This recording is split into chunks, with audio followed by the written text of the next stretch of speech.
we have to show care to our young boys and girls. And the best way to do that is to understand what true love is. It starts with you first. And just understand I'm here for you. If you got to, DM me personally. DM Udia TV. DM one of us because we want to make sure we're here for you. We want to show that we care. Because at the end of the day, this media outlet is to show that we're here for our youth and we're here for our blacks and our brown community out here that don't have nobody that could support them. And we got you. We got you.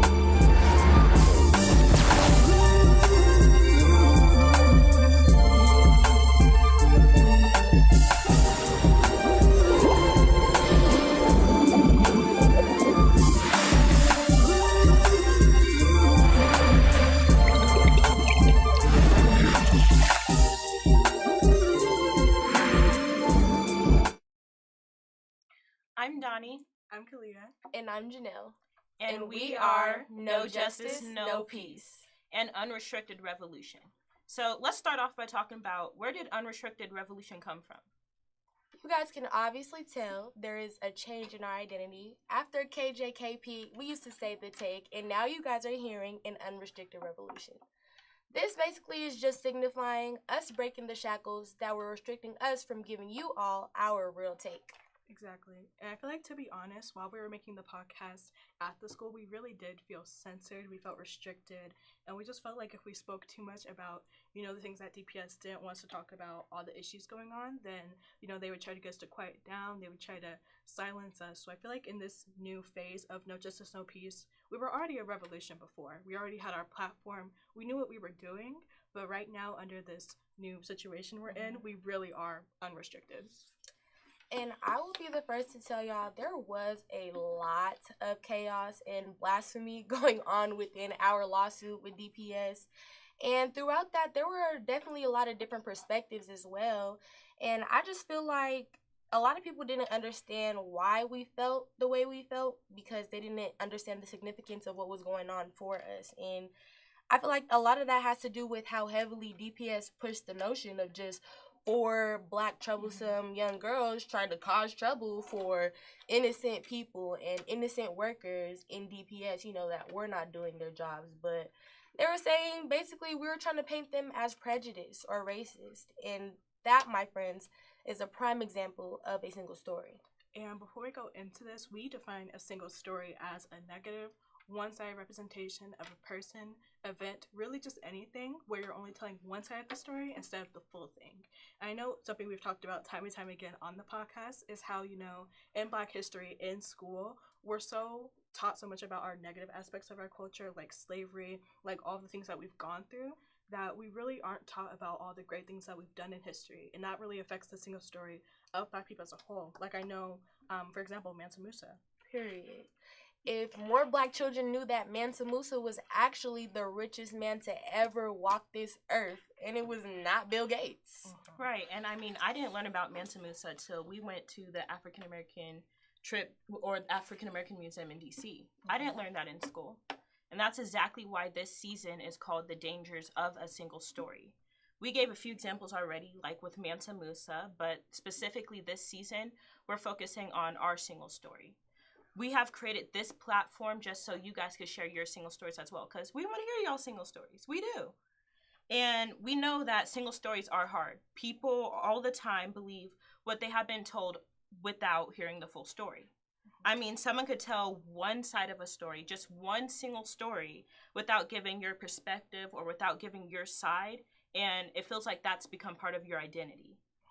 And it hurts. It really does. It could cause trauma, depression, low self-esteem. It could also make you feel that your voice is silenced. And with what you said about changing an identity, I just find it super ironic how DPS was trying to make us out to seem malicious or selfish. Whole time, they were using DPS dollars. When they could have been addressing the education gap, they were using money to harass former DPS students. And I feel like that just shows a lot about their character. Exactly. Like, I know when we first filed the lawsuit, we already had so much stuff going on, but it was crazy to find out that they were using money for DPS students to hire a lawyer from one of the #1 law firms in the whole country to fight us. It's like, where is this coming from? Right. And it was so random too, because they have so many other issues within DPS right now, especially with Black men in education right now within DPS, Black students who are suffering from education DPS. But they were worried about what we were doing. Mm-hmm. And on top of all of that, DPS literally, when they claimed that they were inviting us to the table of the creation that we made as a trauma outlet, they brought our almost black, DPS teacher to come back them up. Like, I was literally shook.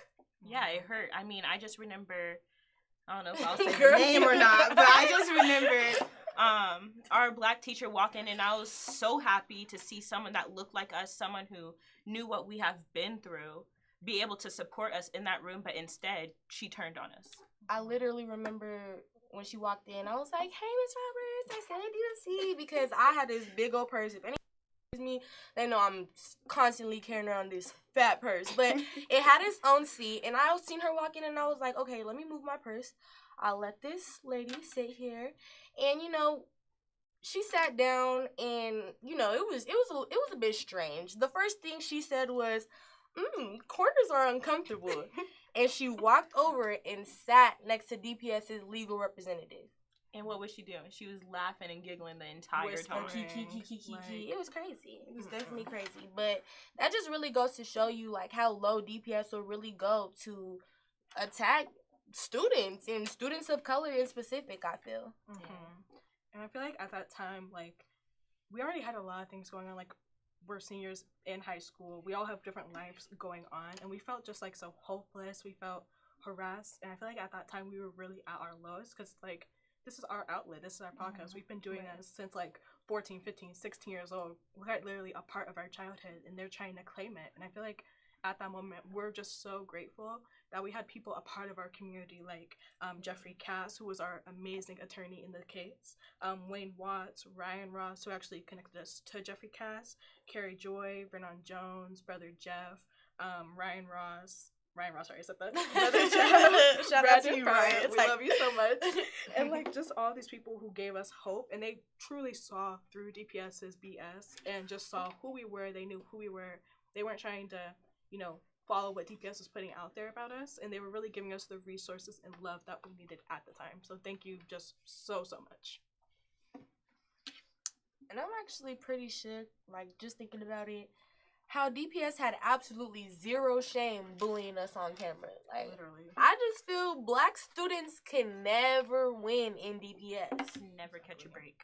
And like, I'm honestly proud of us too, because like, if you really think about it, we are teenagers in a room full of adults who are trying to drag us in such a psychological way, where it's like, it's just so much mess, but we didn't let that get to us. We didn't let us drive us to the point of being suicidal. We didn't let them, just take our podcast, all this work we've done. We didn't let them do that.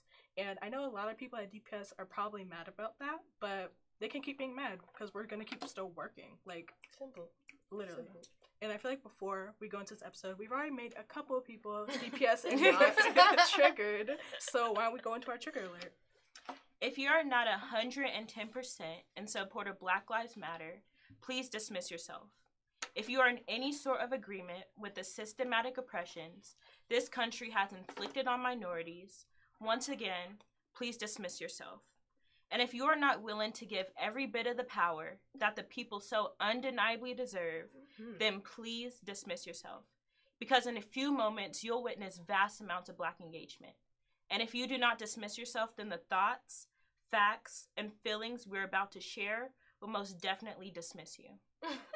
Period. I know they mad at that one, but we just probably lost a few viewers, but it's okay. The people that's supposed to be here is supposed to be here. Exactly. And today, I feel like we're going to be talking about something really, really interesting, because I know we watched a TED Talk. Y'all probably watched it too. It has like 33 million views.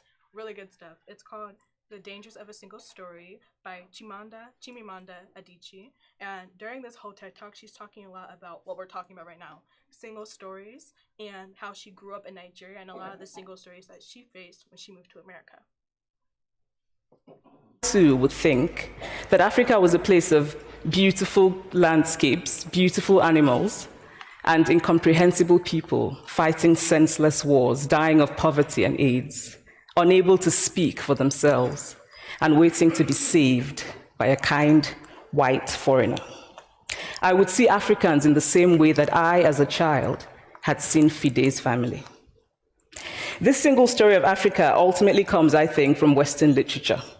Now, here's a quote from the writing of a London merchant called John Locke, who sailed to West Africa in 1561 and kept a fascinating account of his voyage.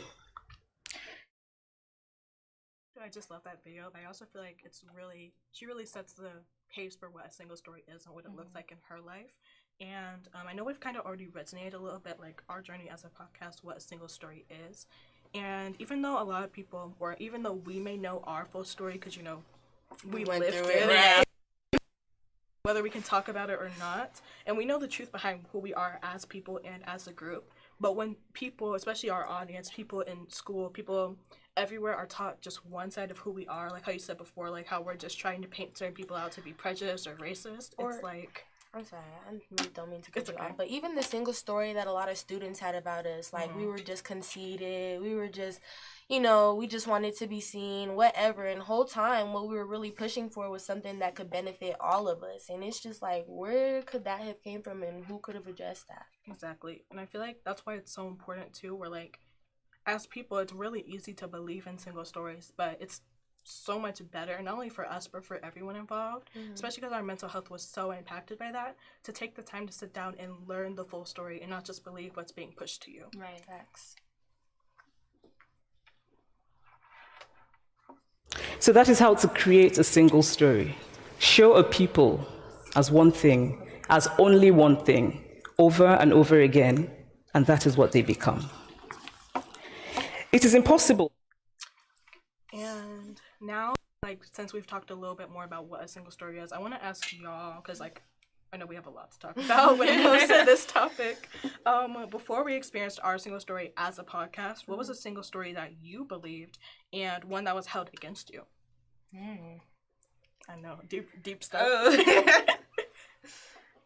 Honestly, it's so strange, but like, as in my journey personally as an African American student, I believe like a lot of the single stories of what they would say about, you know, kids in Africa. And it's crazy because that's where my family is from, but I was born here. So like I grew up here and I was kind of always like at a constant war with myself and in my identity, trying to, you know, not pick up the negative single stories and perceptions of what an African student is, but still be, you know, able to walk confidently in my identity, because for the longest I couldn't do that. So I would say that's a single story that I believed and was held against me at the same time.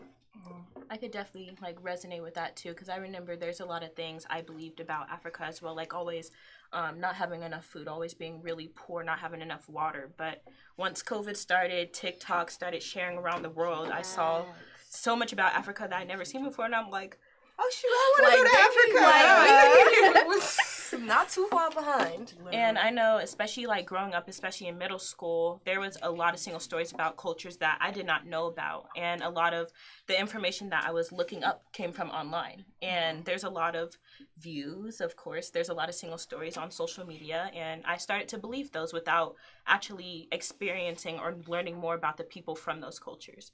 So that was definitely an eye-opening experience, just approaching that and actually talking to people from different cultures. I'm like, oh, so that's not true. Yeah. What about you, Kalia? I feel like definitely the same, where I know I was talking about this at one point, where especially in school when you have Black and African students, it's so easy to kind of trick us into believing false stories and single stories about each other. Where like I remember one time we were having a conversation with one of our friends where she was talking about, you know, how she would never date a Black man because of all the things she was taught, like how they don't treat their women right and how I'll never date a Black man. And then we were kind of talking about how like you can't believe what these people are telling you. And I feel like that's something that I've also faced myself, where it's like in society in general, Black people were taught so many things about ourselves that it's kind of hard to not believe it at some point. Like, we're criminals, we're destined to go to jail, we're going to end up in a gang, we're not going to get educated. Or procreation of sin. Literally. It's like blasphemy. It's like awful. So it's like, I feel like there's so many, especially as Black people, African, no matter what, we're all Black. And yet, for some reason, it's so easy to believe single stories about each other. So I feel like it's kind of intertwined. where really they're talking about all of us. Facts. I definitely resonate too. Like, even what you were saying about our friend, she was also sharing a lot about the difference between Black people. She's like, I'm from Jamaica. I'm not Black. I don't identify as Black. I'm Jamaican. And it's just like these single stories are really dividing up people's view of their own cultures themselves. And it's really a shame too, because that's kind of a tool that they're holding over us. Like with white supremacy, I feel like I don't want to get into like capitalism. I can talk about it all day, but it's like they're relying so much on us fighting each other so that we don't realize what they're doing. You know, this white supremacist structure. We're like, as Black people, we're so busy fighting each other that we're not even talking about, or we're not even concerned with what's being done to us as a whole culture. So I feel like that's really important to like dispel our own single stories amongst each other. And with us fighting each other and so busy bashing each other, trying to have oppression competitions of who's been the most oppressed, we are distracted from coming together, uniting, actually, you know, healing each other and elevating ourselves, elevating our people, you know, our future generations, and especially heavy on the future generations. Like, we know with COVID coming, there are a lot of teen moms, teen parents, and they need, like, we all need to learn how to come together and support each other, or else the future is really gonna be crazy. And I feel like a big part of that too is that, like, you know, a single story, it could be anything to like, oh, that person's stupid, or like, oh, that person believes so and so. Like, it could be really anything from malicious to just straight up stupid. But I feel like a single, like, just straight up dumb. But I feel like a single story, like, one of the things that it's really impactful is that it robs you of your dignity. Like, you know your full story, and you, like, when you think about it in your mind, you're like, you know, I would never think these things about me. Right. But when other people are saying that, it really robs you of that dignity. It robs you of the respect that you deserve as a person. And as a whole, depending on who you are in the single story is, it can dehumanize you. Right, it hurts. And I feel like, especially with this TikTok, Adichie, she's really talking about how when she moved to America, she was meeting all these different people who believed all these single stories about Africa and where she was from, Nigeria, and they had this idea that, you know, all Africans are poor, dying of disease, that they don't have education, that they're waiting for white people to come save them. And I feel like this single story specifically of Africans have been used to justify their dehumanization for hundreds and hundreds of years. Because, like, you know, when you're being taught in school, all these people, they don't have education, they don't have a future, you know, they're not equal to us, especially back in slavery. Like, they literally used to say that us as Black people weren't human. We weren't human beings. And single stories are just a further step of that. And speaking of, how do you feel like, you know, some of those single stories impact the way we as Black people are treated and how we allow ourselves to be treated? What do you think? I mean, I guess I could start off. Like, with what you were saying Like, about that's all the hard. negative things that they have to say about Black people. And, for example, one, what I said about people thinking that we are the procreation of sin.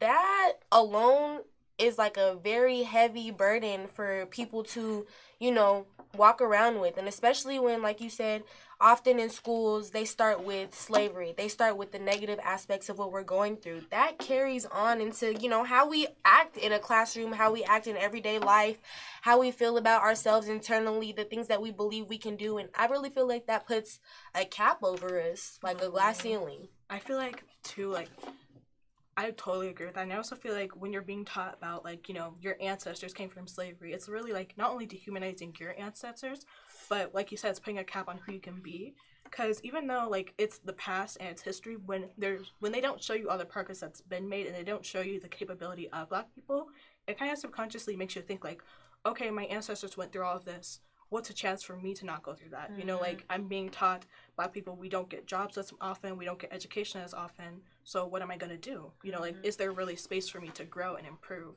And also, I feel like to answer that question, like, how single stories impact people outside of, like, education, too, it really affects our day-to-day life. Where, like, we see these things all the time with, like, Karens on social media, where, like, they'll cross the sidewalk when they see a Black man, or, like, when you're in the purse, literally, where it's Clutching like, their purse, yeah.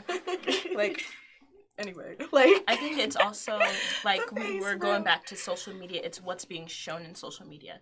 For instance, like the movies that we watch, if we were somewhere else, a lot of the Black movies have drugs, weapons, or they have people acting certain ways. I won't specifically point it out, but that really shows, oh, I don't want my kid around that. That must be what all Black people are like. I don't want them around that type of culture. And it keeps creating these single stories in a repetitive cycle, which is only getting passed down. And then just adding on to our culture, like a lot of the things that us ourselves as Black people push, like for example, music. The music that we listen to, we are completely and utterly just beyond talented, but I feel like we use our talent in a lot of ways that are like counterproductive for us as a people.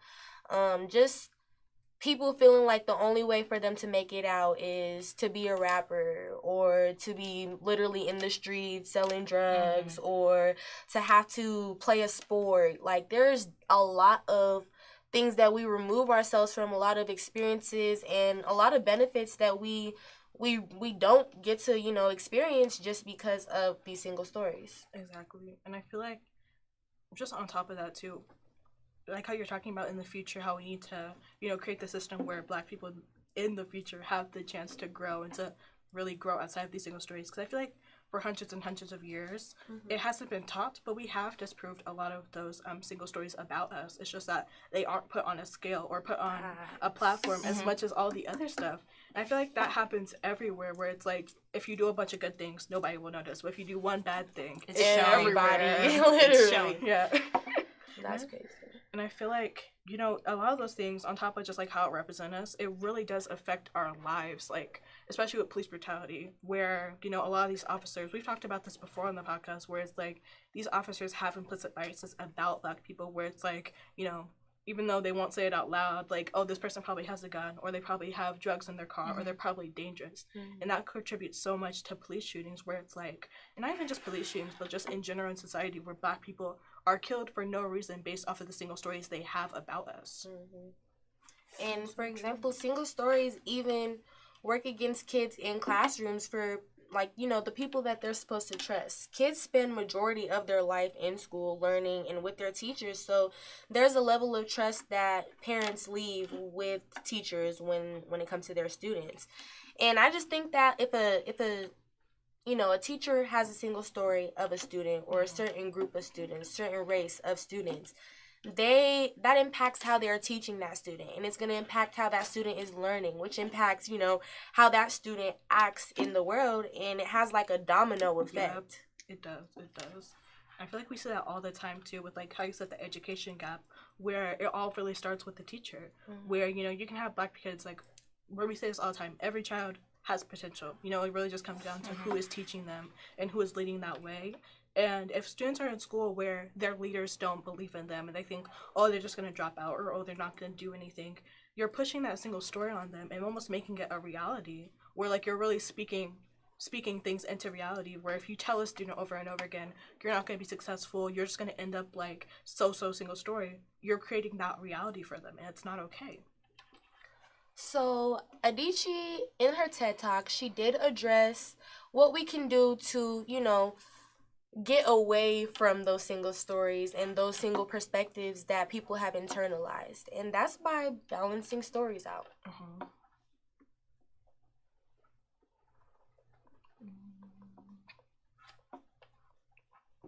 Americans.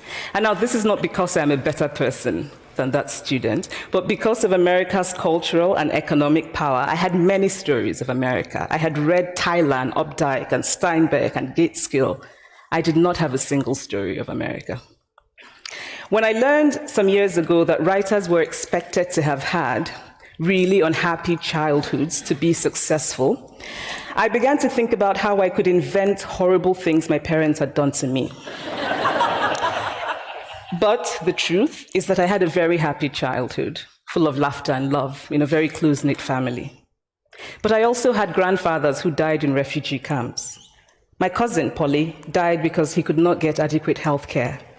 One of my closest friends, Okoloma, died in a plane crash because our fire trucks did not have water. I grew up under repressive military governments that devalued education so that sometimes my parents were not paid their salaries. And so as a child, I saw jam disappear from the breakfast table. Then margarine disappeared. Then bread became too expensive. Then milk became rationed. And most of all, a kind of Normalized political fear invaded our lives. All of these stories make me who I am. But to insist on only these negative stories is to flatten my experience and to overlook the many other stories that formed me. The single story creates stereotypes, and the problem with stereotypes is not that they are untrue, but that they are incomplete. They make one story become the only story. Of course, Africa is a continent full of catastrophes, the immense ones, such as the horrific rapes in Congo, and depressing ones, such as the fact that 5,000 people apply for one job vacancy in Nigeria. But there are other stories that are not about catastrophe, and it is very important, it is just as important to talk about them. I've always felt that it is impossible to engage properly with a place or a person without engaging with all of the stories of that place and that person. The consequence of the single story is this: it robs people of dignity. It makes our recognition of our equal humanity difficult. It emphasizes how we are different rather than how we are similar. So what if before my Mexican trip, I had followed the immigration debate from both? I really love what Miss Adichie said when saying that a balance of single stories, because it's so important. And that actually leads me right into my next question for y'all. What is something you think can be done to dispel single stories and promote a balance of stories? I think that's a good question. Honestly, I feel like it's kind of like what we said before, where really take the time to listen to somebody's full story. Because, like, once again, it's so easy to believe a quote you see online or just to believe, like, a story from somebody who's not telling you the full truth. Mm-hmm. And it's easy, too, because we don't have to put in the work of, like, doing that research and finding out, is this true before I tell somebody else? But I feel like it's so much more helpful, and it becomes a habit, really, to be like, okay, before I tell somebody this, before I spread misinformation, let me find out the full story. Right. I feel like with a balance of stories, too, it's also, like, we should normalize when we're having conversations, like, for example, fact-checking, where, like, we see all the time people go online and they just see what they saw on Twitter or what they heard from a random person in real life, but they're not fact-checking, they're not, trying to do the work to find out the truth. Yes. Right. And I think I would say people definitely need to take the time to put themselves in that other person's shoes. Like, for example, if you were to realistically think about it, every person in Africa cannot be completely hungry, poor, confused, lost, in need of a white savior, etc. But to think there's actual civilizations out there, actual wealthy people, successful people, and, people working to build up the country, build up themselves. And I just think that, honestly, if more people were able to look at it like that, put themselves in other people's shoes, it would bring us all together rather than to divide us. Because if you think about it, not every single person, like, there's homeless people in America, yes, but not every single person in America is homeless or hungry. Exactly. Right. And really, it's so easy to assume it's something actually everyone needs to work on. Because assuming it kind of just takes over, and it's really what's creating and promoting those single stories. And like Kalia said earlier, we gotta find the facts. Every time someone tells you something, ask yourself, well, where's the facts? Literally. Like, where's the facts? Like Kabiasi, where's the food? And I feel like, too, especially like how you were saying, like how there is rich people in Africa, I feel like a big part of where singles come from is a sense of superiority. Where, like, with Black people, all of these single stories and, stereotypes that were taught about us, they were made to white people. They were made for white people to feel superior to us and to justify treating us the way they did. And I feel like a lot of that still exists today, where lies and rumors and just stereotypes about people are being pushed in order to justify treating them wrongly. And I feel like even though we can be on the receiving end of those single stories, it's even more important to see when we believe those single stories, we're in the same position of feeling like we're superior to somebody. Like, you see it all the time with, like, charity commercials where it's, like, a skinny little kid in Africa with no food. It's an example, like, all the time. And the sad music, like, drinking it alcohol. It's, like, there are people like that in America. And, like, it's made to make us feel superior to them. Yeah. And it's, like, literally, all those things happen everywhere, and I hold the mindset that America is practically a third world country, just with other stuff, because, like, the way we treat people, the way that our systems work, we're made to feel superior when we really aren't. Right, and It's funny because I can definitely resonate with that. Like I was saying earlier, I've been to Africa before, and I was also born and raised here. But when I went back there almost was that sense of like entitlement and like almost superiority kind of. But just because I've never been that type of person, it wasn't really like that. But it was also interesting to see how just because I was from America, my family literally treated me different. Some were standoffish towards me, didn't want to get to know me because they assumed I was snobbish, arrogant, and wasn't actually there for the family. But there were others that just, almost put me on a pedestal. And it was kind of fun and a little bit uncomfortable. But I just think there needs to be a balance. There does. And I feel like, I don't know, especially like where you're talking about being put on a pedestal, it really is that like, I mean, like, nobody wants to say that they're superior or, like, that they feel superior, but I feel like such a big part of dispelling single stories is, like, getting rid of that sense of, like, self-importance you feel when you think that there are people who are lower than you, Because I feel like, especially as Black people, there are so many things where, like, we're put down in society that when we see people who are lower than us, we're like, oh, yeah, that's true, because I can't be the lowest. Right. It's like there's layers to it where it's like it goes back to your self-esteem, it goes back to respect, it goes back to so many things, but everybody is deserving of that same level of respect, that same level of humanity, and that's why it's so important to promote that, because no matter where we are on that social hierarchy, we all deserve the same stuff, and we can't be tricked into believing that there are people who are less or more deserving of things like basic human decency. And it's really funny because the hierarchy is a social construct. Like, you have to look at who created this hierarchy, what was their agenda, who's all playing a part of it, how we play a part of it, how we can, lessen the effects of it. So I definitely, And that's exactly why there needs to be a balance of stories. There's one more quote by Miss Adichie that I would really love to share. Was regained. Okay, so that's how it... I would like to end with this thought, that when we reject the single story, when we realize that there is never a single story about any place, we regain a kind of paradise. Thank you.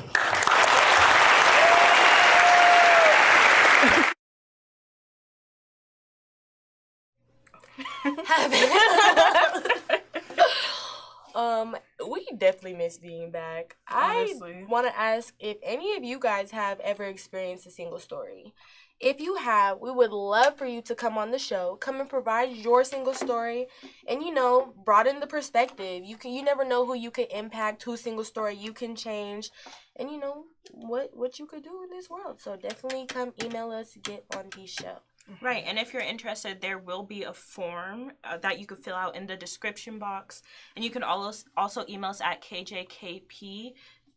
You can also email us at kjkpthetake@gmail.com. Period. And don't forget to follow us on our social media, Facebook, Twitter, YouTube at KJKPTheTake, or on Facebook, No Justice, No Peace, Unrestricted Revolution. And, just show us some love. Watch all of our videos. Thank you, even in the past. Comment on this video. Subscribe to our network. And that is AHRR Network. R like a pirate. Network. Wait, what were you gonna say? Don't forget to show us your single stories. Oh yeah. Bye.